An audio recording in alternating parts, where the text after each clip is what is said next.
So, Season 3 of Riverdale premiered last night, and I want to talk about it. Hopefully you can bear with me this video. I've been ill, and currently still ill, so not looking the best or feeling the best right now. Feeling pretty shit. However, I really love Riverdale, and I've always kind of wanted to talk about it. So, I don't know, here's the video. We're going to talk about Riverdale, Episode 1, Season 3. Let's jump into it. Just a quick disclaimer, obviously this video is going to have a bunch of spoilers for the past 2 seasons probably, and well, obviously this episode that I'm going to be discussing. So that was your warning. Let's jump straight into it. So I want to jump straight to the end of the show, but I think I should wait and discuss the stuff with Archie first, as primarily the entire episode is about that. I was quite surprised, to be honest. I did think that they would possibly drag the court case out longer, or I don't know. I just thought the first half of season 3 would be about that. Instead, we had a time jump, which is fine. It's quite normal for teen shows to jump and skip the summer and go straight back into the school stuff, which is basically what they did here. It's like the summer, they would, it's all of Archie's court case about him being framed for the murder and everything else. But I'm going to be honest, I wasn't expecting him to actually go to jail. Like when he pleads guilty to get the lesser sentence, I get why he did it, but I wasn't expecting it. So props to the writers there. I mean, maybe it was kind of obvious. There wasn't really any way he could get out of it. I just assumed, it being Archie Andrews, like the main character of the show, there would be a way, like Jughead or Betty would find some sort of evidence, or I don't know. I was really glad that Hiram didn't back down. There was a moment in the show where I thought that might happen, because Veronica was crying, begging him to stop what he was doing, as he's basically like the mastermind behind this whole thing, and everyone knows it, but no one can prove it. That he's framing Archie basically for the murder that he committed himself. Well, not himself, he had a goon commit it, but still. I'm glad that they didn't go against his character and just make him to be like, oh, I'm going to drop it all now and just forget about it, because that would have been the easy way out and that would have been stupid. But instead they're going through with it. Archie is going to jail. Like the show ends with him on the bus going to jail. Well, it doesn't end with him going to jail. I mean, the last 5 minutes he's on the bus going to jail. It ends a little more crazy, but we'll get onto that in a minute. But yeah, I was shocked. I'm not entirely sure where this part of the story is going, whether he'll be in jail or we're not going to see Archie for a couple episodes until they prove him innocent. I'm not entirely sure. Possibly we'll have a couple episodes, or during episodes we'll see him in the prison with the Serpents, as he's now like an official member, which I did really like as well, how like everyone is kind of now a Serpent, Southside Serpent, but they're not on the Southside anymore, so they're just kind of Serpents. I do really like that, especially now Cheryl being a main part of the show. I want to talk about her a bit as well, because she's great. Like, I've always really liked Cheryl's character. Every episode from season 1 and all season 2, she just seems to grow a lot more than everyone else. Don't get me wrong, a lot of characters do have some good character development, or they do some really cool stuff. Occasionally Archie would piss me off in the previous season, but it was okay, because in the end he came right back around and it was all great, and he was manipulated, and that was an interesting story and it was fine. But Cheryl has just a very deep character. Like, she has a lot of history and a lot of baggage with her family, with her mum and dad, and obviously her brother dying. She has gone through a lot. I would say probably the most out of every character in there, but always tries to stay optimistic in her own way. I mean, it's quite a bitchy way, or in a like a aggressive way, but I think everyone knows her now enough to not be offended by the way she talks, the way she acts, or what she says, because they know who she really is, because she's opened up to everyone on the show. The season 1 finale, when she's drowning and Archie has to punch through the ice, I mean, that was a very riveting scene. I loved it. I thought it was fantastic. And then obviously in season 2, when she's covered in blood and she's going to burn the house down, and then she does the archery and she fights the Black Hood. It's all great. And then in season 3, straight back into it, episode 1, she's got her bow and arrow and just shoots the fucking ghoulie dude right on the shoulder as he's like coming towards Jughead, and it was great. I loved it. It made me laugh. It was a really, really good scene. She said something funny like, I wanted a hell raise or something like that. I don't know. It was great. It was classic Cheryl continuing on her awesome character's journey, path thing, whatever. Her and Tony's really cool as well. It makes sense.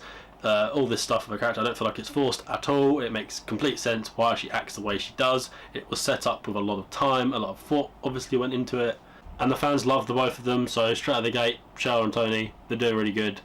But that whole like subplot, whatever story with saving Hot Dog or whatever else, I mean, I forgot who Hot Dog was. I'm not gonna lie, it's a dog, cute, cool.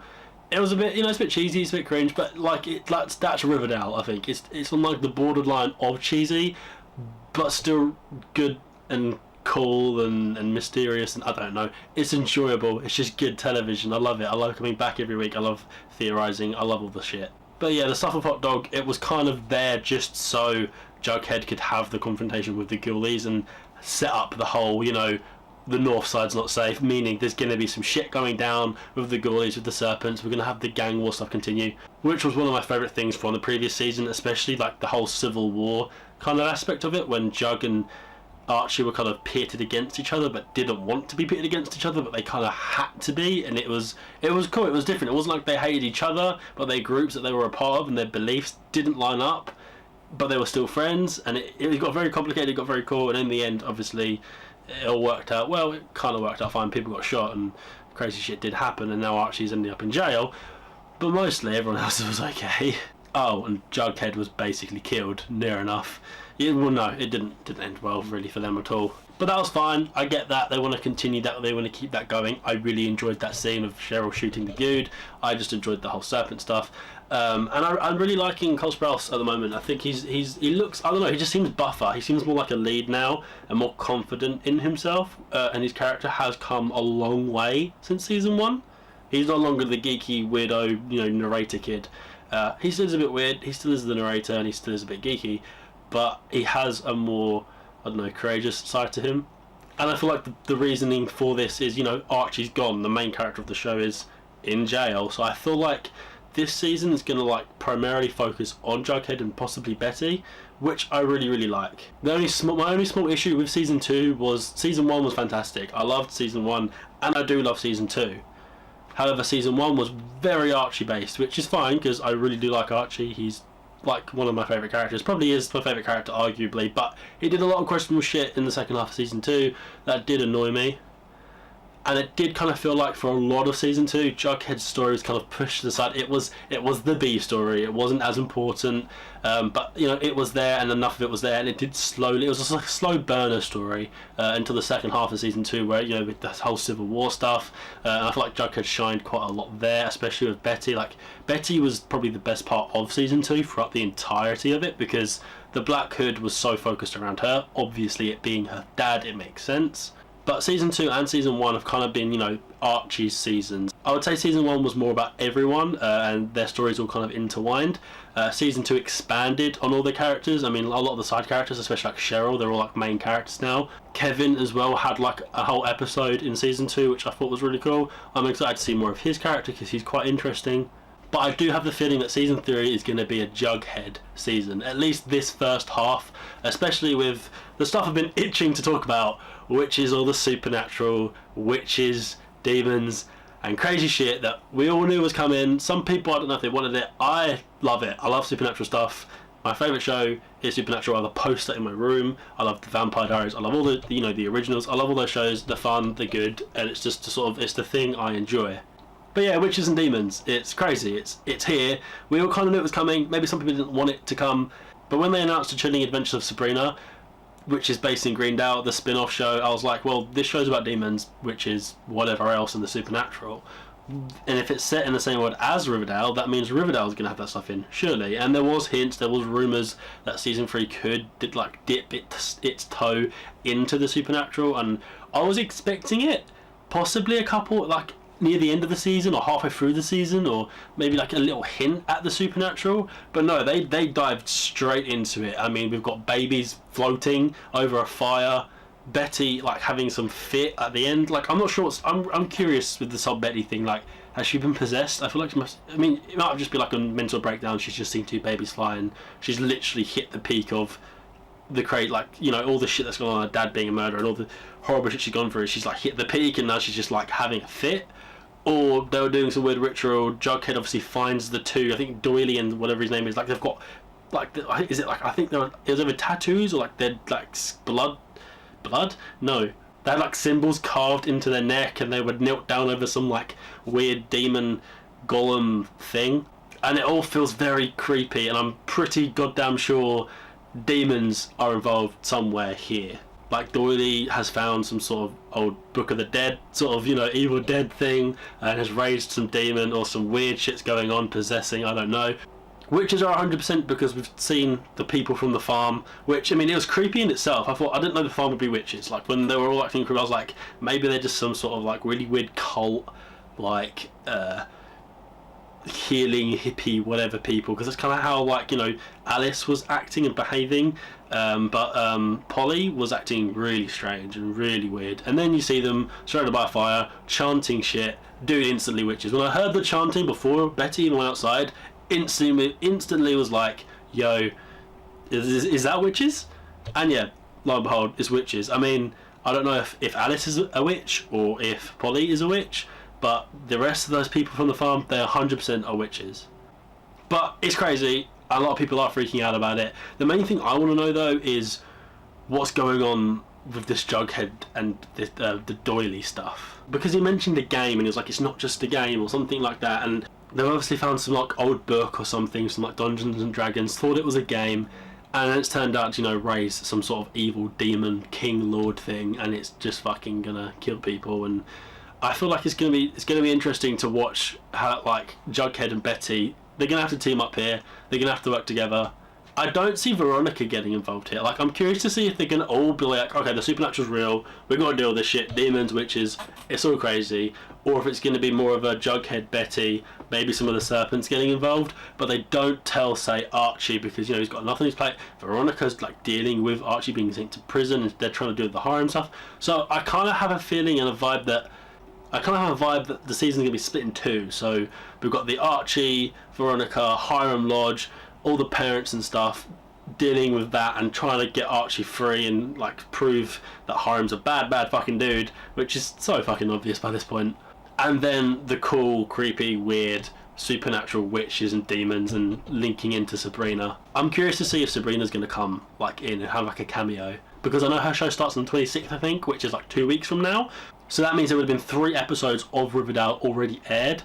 So I have a small sneaking suspicion that Sabrina could show up in the next episode or episode 3 just before her show. Maybe if it's just a small cameo, maybe she comes to help, maybe she is in and out of the season, and then Jughead or whoever else are in and out of the Sabrina show. Because they're not far away. Riverdale and Greendale are very close. I mean, they went to Greendale a lot in season 2. So I am thoroughly enjoying this because I've always had the sense of this show has a supernatural twist or vibe to it somewhere, just from the tones and stuff from season 2 with all the creepy weird shit, like that farmer when he was telling that story. It just felt very, you know, creepy and very sinister, and this episode felt that. I felt the new tone. Like, the screenwriter has come out and said that every season has its own tone almost. Season 1 was a murder mystery, season 2 was a serial killer slash a horror film, split over like a whole season with 22 episodes, and season 3, I'm not sure what they said. I heard it's like a noir meets something, I can't really remember. So the noir stuff being the syndicate. I haven't even talked about the syndicate in this episode. Like, Hiram has a whole crime syndicate in Riverdale. They're gonna have a brothel, they've got like casinos or some shit being set up. You know, Hiram's got the prison. I can't fully remember, but like they had like this big Sinister Six kind of like bad guy villain room, and there were like all these villains. And I thought all the season 3 was gonna be like, oh, okay, they're gonna be taking on the villains, we're gonna take on the syndicate. It's gonna be like a crime detective thing, which is what they kind of hinted at. But I guess it's gonna be like a noir, supernatural noir, like a noir meets supernatural. I don't know. It's gonna be really interesting. Which is why I do have the feeling they're gonna split that in 2. Like, they're not gonna have Hiram dealing with fucking witches and stuff. I feel like the witches and the demons and all that creepy, cool, really weird stuff is gonna be a slow burner maybe, or it could be boom straight into it and so you can have 2 different stories. And then they're just gonna deal with Hiram. Maybe he's gonna get killed. Oh, maybe a witch will like kill him, or a demon will like rip his head off or something. That'd be great. I want Hiram dead. I want Archie to kill Hiram primarily. That'd be great. Archie or Fred to kill Hiram would be great. The only issue is if they did that, then they'd go to prison for good. Unless it's like self-defense. I don't know what the laws are in Riverdale, but, you know, maybe if Hiram's about to kill them, or try to like kill Archie or something, and then they shoot him or they stab him or something, you know, around there. I guess it's more realistic to believe that they're gonna just prove that he's a bad dude and he's a mobster, and they'll get him arrested again. But I can't want him dead. He's a great actor. I really like the actor who plays Hiram. But oh, dude, I want you dead. I want you dead so bad. You're a fucking asshole and you're ruining everything. Some last little thoughts, I guess, I really liked Archie's car, the one that him and his dad built. That was really cool. That was really sweet. It was quite fun. Had a little cool moment, like the Archie's last day of freedom, where they went to that little like water hole or whatever it was. I liked when Betty and Jug were talking to each other, and then Jug gave her his like crown beanie thing, and she wore the crown beanie. That was quite cool. Little symbolism thing there. Like it was just nice. It was like a nice moment. Veronica and Archie having their thing where Archie was like basically kind of trying to break up with her, being like, "Don't wait for me if I go to prison." But he did take like the easier sentence, I think, or something. Like he's only in there for a year or something. I think he jumped at that because he was like, "Well, I can graduate." In his head, he's like, "I'll miss junior year, but afterwards I'll be able to graduate with all my friends." So I think it's the easiest option. He doesn't want to drag everyone through it, and he kind of does feel guilty. He feels like he made a big mistake last year, and he did a lot of bad shit, and he kind of feels like he has to pay for his crimes. Like I feel like that's the sense I'm getting from him at the moment, especially with his dream, with all the blood in his hands and shit. I love that. It's a creepy fucking season. I mean, season 2 got creepy at some points, but this is like gone past that. It's crossed the line, and it's full in creep mode, supernatural, gory, weird shit. Bring it on. I'm fucking excited for it. I want it. I need that gap to be filled right now. Okay, I've talked for way too long now. That's my thoughts on Riverdale, episode 1, season 3. I love it. I'm so glad the show's back. It's just something I really, really enjoy. I love coming up with theories, just even from season 1, watching it weekly. It's something to look forward to. It's something I can talk to my friends about. And it's just exciting. Every time a new episode comes out, it's always fun. Besides that, I love the show. I love the characters. I love the universe, I guess, because, you know, it's getting a spin-off show and I can't wait to watch Sabrina. But that's it for now. I'm going to be making another video of me reacting to the episode 2 promo, where we can talk about ideas and, I don't know, seeing little bits of the next episode might help me paint a picture of where this show could be going, because I don't have a clear idea anymore. But I'm excited. It's really good. If you guys have got any thoughts, or if you've watched this video and you've just found me, leave a comment down below. Let's talk about Riverdale, because it's fun and I love it and it's a great show. So until the next video, I'll see you later. Bye.